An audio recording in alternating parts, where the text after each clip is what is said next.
নমস্কার বন্ধুরা, প্রথমা kitchen with Bengali ফুডে সবাইকে স্বাগত। আর আমার আজকের রেসিপি রসে ভরা চিতাই পিঠা। চিতাই পিঠাটা তো আমরা এমনি করি, নলেন গুড় দিয়ে খাই, কিন্তু অনেক সময় শক্ত হয়ে যায়, যার ফলে কিন্তু গরম গরম খেলে ভালো লাগে, পরে আর খেতে ভালো লাগে না। সেক্ষেত্রে যদি দুধে ভেজানো হয় সেটা কিন্তু খুব নরম এবং খেতেও কিন্তু ভালো লাগে। তো সেটাই করব, রসে ভরা চিতাই পিঠা। তার জন্য আমার এখানে উপকরণ রয়েছে, চালের গুঁড়ো তো রয়েছে, এছাড়াও রয়েছে খেজুরের পাটালি গুড়, আর রয়েছে নারকেল কোড়া, আছে বেকিং পাউডার, গোটা এলাচ রয়েছে, এখানে লবণ আছে, আর এখানে আমি কিছুটা সর্ষের তেলের মধ্যে কিছুটা জল দিয়ে ভালো করে ফেটিয়ে নিয়েছি। আর রয়েছে দুধটাকে এখানে 1.5 কেজি দুধ রয়েছে, দুধটাকে আমি ভালো করে ফুটিয়ে নিয়েছি।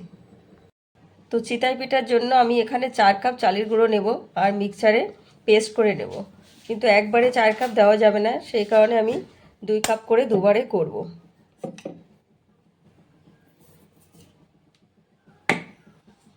আর এখানে ঈষাদুষ্ণ গরম জল করে রেখেছি, এখন এই জলটা আমি পরিমাণ মতো দেব, দিয়ে মিক্সারে পেস্ট করে নেব। তো চিতাই পিঠার ব্যাটারটা আমি দুবারে মিক্সারে পেস্ট করে নিয়েছি, 2 কাপ করে দিয়ে। আর এখন এর ভিতর দেব আমি স্বাদ মতো লবণ, দেব 2 চামচ নারকেল কোড়া, আর দেব সামান্য বেকিং পাউডার।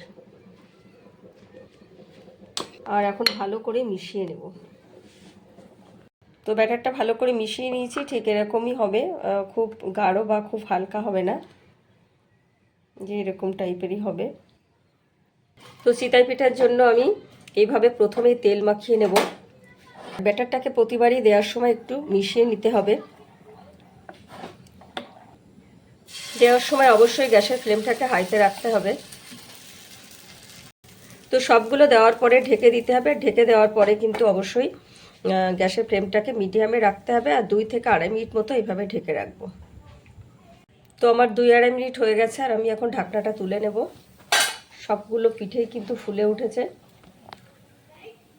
আর এইভাবে তুলে নিতে হবে, তুলে উঠেও আসছে খুব সুন্দরভাবে পিঠেগুলো।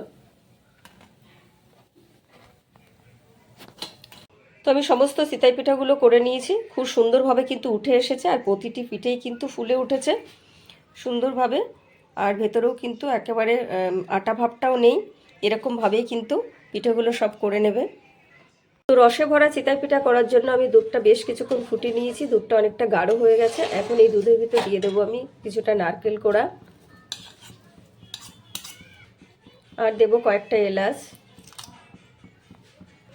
আর দেবো পাটালি গুড়।